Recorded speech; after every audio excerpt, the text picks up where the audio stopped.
Hi folks, Don Bailey. Well, this is a continuation of passion. You know, we talked about passion about being in the business, and I have to tell you how much respect I have for you senior tool makers that have helped to make this country what it is today. I don't think that the average public understands what art form you guys work in. And I mean, there's a part where you're mechanical, and then there's that part where you're really an artist, and that's pretty cool. And there are special guys like you out there that make it all happen. I mean, you guys are the borderline between being a mechanic and being an artist, and that's really special. And we just don't have those kind of guys coming up anymore, the way I see it. Or if we do, they're damn few. What are we going to do about it? Our country needs them. We need them. There seems to be the stigma that, well, if I get my hands dirty, I'm not as good a person as somebody that gets a college education, which is nonsense.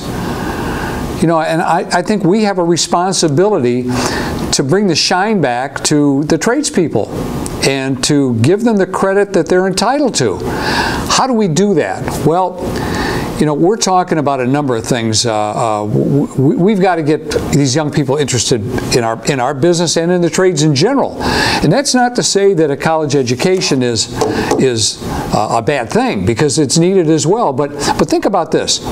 If you spend 4 years in college, Glenn, what's it going to cost? What do you think? Maybe $20,000 a year? 20, 30 a year. 20, 30,000. So you're looking at 20, 30 grand a year times 4. Let's say that's $80,000.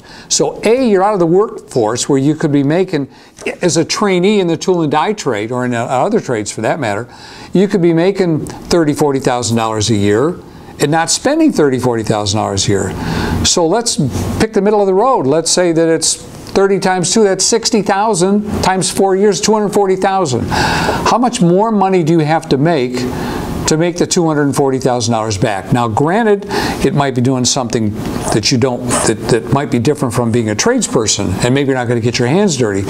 But isn't there a lot of pleasure in doing that too, in getting your hands dirty? And feeling the gratitude that you have of making something special, making it sparkle, or making it dimensionally correct? Isn't that pretty cool? I mean, I think it is. So, you know, those of you that are in the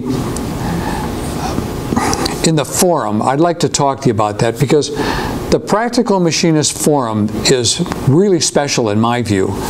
And I'd like to hear your comments from you guys out there. Here's what we're thinking about doing. We're talking about maybe meeting with, in fact, we already had a meeting with one of the community colleges to see if we can't somehow connect with them and use their trade program in conjunction with ours, so we can bring the kids over here and continue to train them and to encourage them to stay into the business. You know, even if you get 3 out of 10 that stick, because not everybody's a good mechanic. You know, it's not a natural thing. I mean, there's that artist side in there that I talked about. There's that feeling. It's not just all about mechanics. It's about the feeling as well. And we're looking at somehow to encourage more people to get in the trade, as I said. So one of the things that we're thinking about is, once these kids come into the trade, they need to buy tools. So what do you folks think about this? Those of you that are retired, the mechanics that are retired, what do you intend to do with your tools? You could take them out and sell them to a secondhand shop, or maybe take them to one of the tool shops that sells used tools. But why not donate them to one of these young kids? Why not give them a head start? And what about some of you bigger corporations that, let's say, would be interested in donating some tools to them, maybe some brand new ones? I don't know. But what about calipers, micrometers, the basic tools, rulers, scales? You know, we need all that stuff for these young kids, toolboxes. So we wonder what you think about, instead of taking your tools and putting them down in the basement and let them collect rust until the day you die, and then your kids don't know what to do with them, and they take them to the resale shop.